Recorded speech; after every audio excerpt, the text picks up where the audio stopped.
Haven't even started yet, but all right, so much to talk about, and so I don't even know where to begin.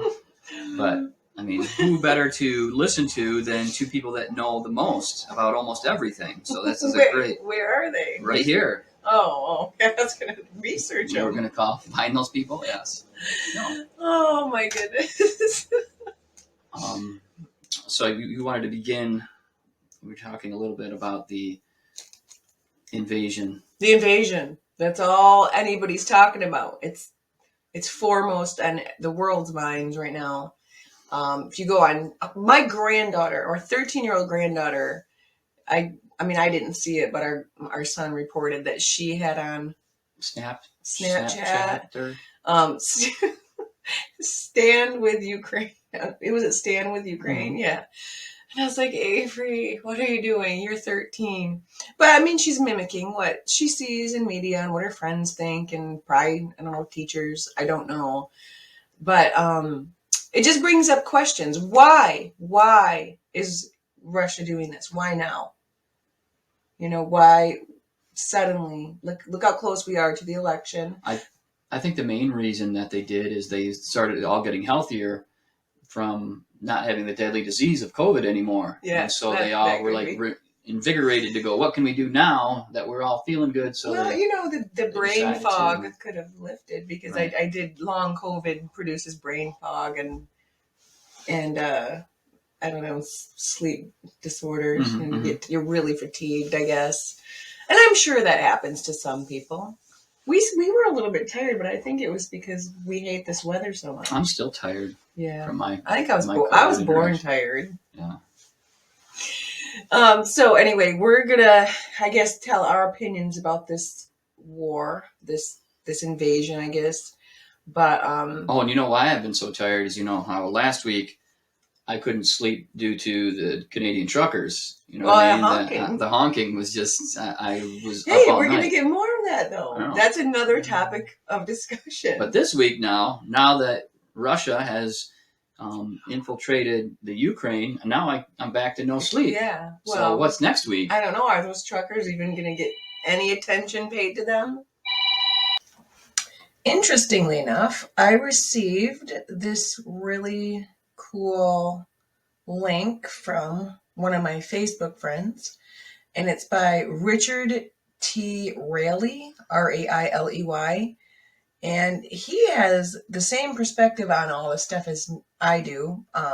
My son and I have been researching for the past few months all of the control, the authoritarian control of basically the world, and it's all moving toward the New World Order, and all the countries of the world, we're all being controlled by like just a few rich families. It's all part of that Great Reset and that World Economic Forum, like the Rothschilds, the Rockefellers, they're all in part of that group, and they dictate who's president. I mean, Biden's president.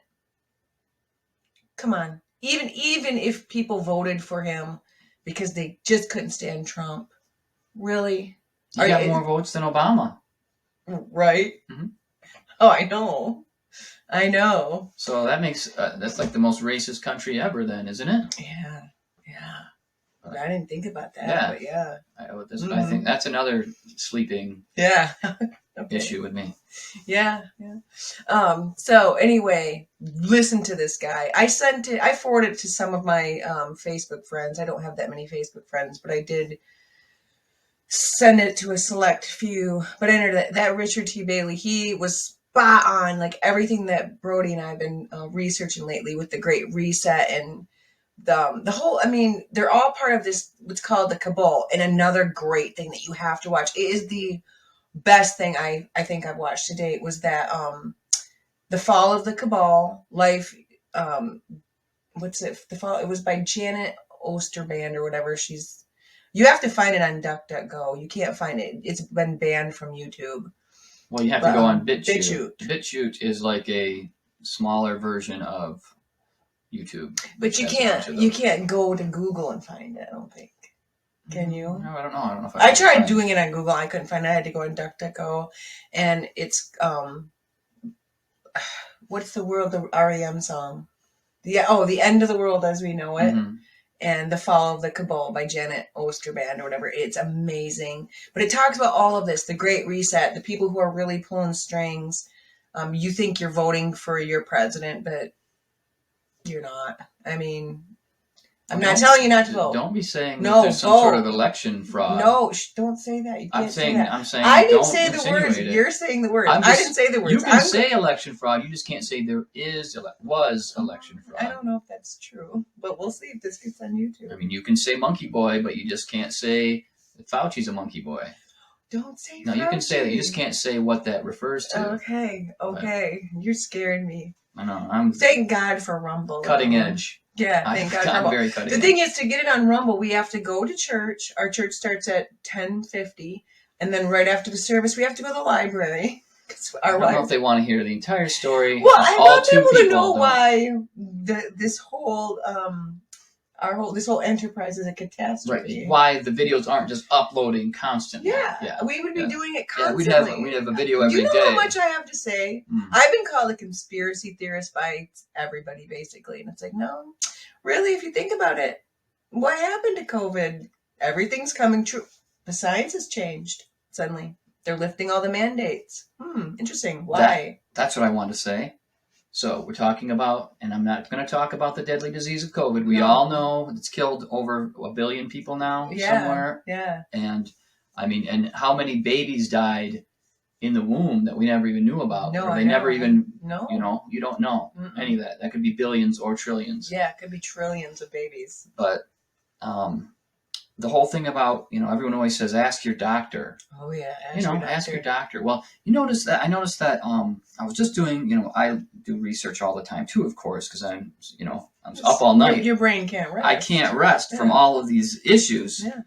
But I just did a little quick search, and like Michael Bloomberg has donated like $3.2 billion to the Johns Hopkins University, which is like the major medical institute in the country. And like Bill Gates has a wing called the I don't know what it is called, Women's Reproductive something. At Johns Hopkins. Yes. Oh, okay. And he donated 20 million. That was that's nothing. Right? Yeah. But anyway, and so you have to think, okay, all these doctors are. I mean, same thing with kids going to universities and learning that they're racist, or learning that whatever, that there's 70 genders, all of those things. So why you don't think that that's not happening at medical school, where pharmaceutical companies are? Well, let's take it back. Let's take it back some decades. Doctors used to say, "Don't smoke this brand of cigarette. Smoke this one. It's better for you. It's healthy." And what about in the 70s? Hey, don't eat butter. Mm-hmm. Butter gives you a heart attack. Eat this margarine. Yeah. Don't worry about sugar. And then they had the whole sugar thing, and I did a whole little thesis on that, where back in the day they had said that sugar was okay in certain amounts, and then they're saying it was actually healthy for you. There are ads where it says sugar's healthy for you, and then it would have doctors that have said that. And then what was it?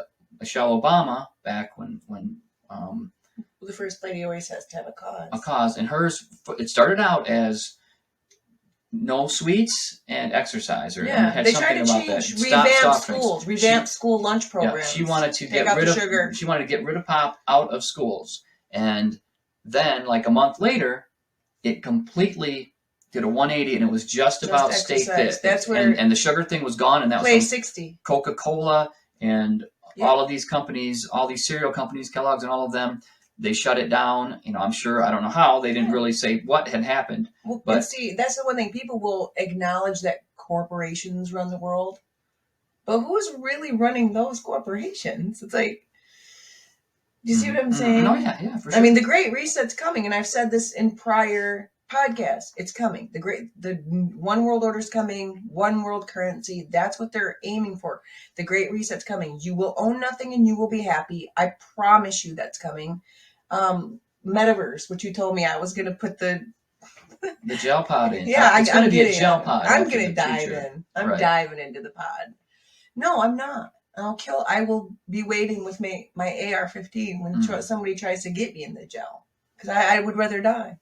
I mean that. So I mean, you can call us crazy. That's fine. But I think the reason we want to do this podcast is because there are some people out there who maybe in the past have been like, no, they're crazy. It's hard to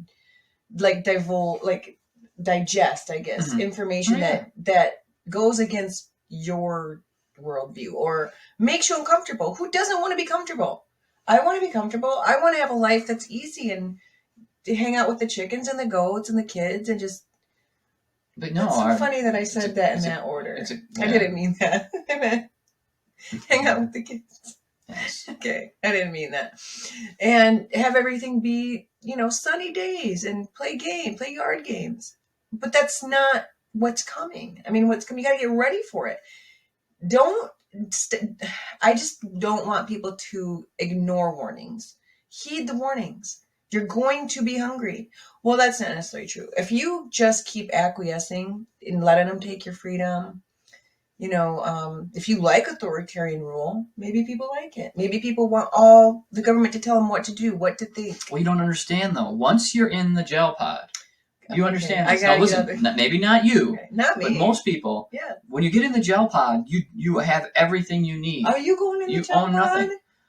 I'd like to see what it's like no, there, but you won't come I bust out. It's just like the drugs. It's just like like Eddie. Eddie getting out of hell. Yeah. Eddie would, he could crawl out. He'll grow his nails and crawl out. But no, I don't. I won't go into the jail pod. But you want to, just like the drugs. You said you wanted to try meth. No, I just said I could. I didn't say I wanted to. I just said I could, and I think I'd be okay. Yeah, he said. You know how many people have said that? I'm not going to get addicted. Well, but again, I would never try it. So no, of course not. And don't try the jail pod. I'm not going to. Okay. It's going to be, but it won't come to Kentucky for I'll be dead by the time that happens. Probably not from old age though. Probably from the AR-15s on the rooftops trying to get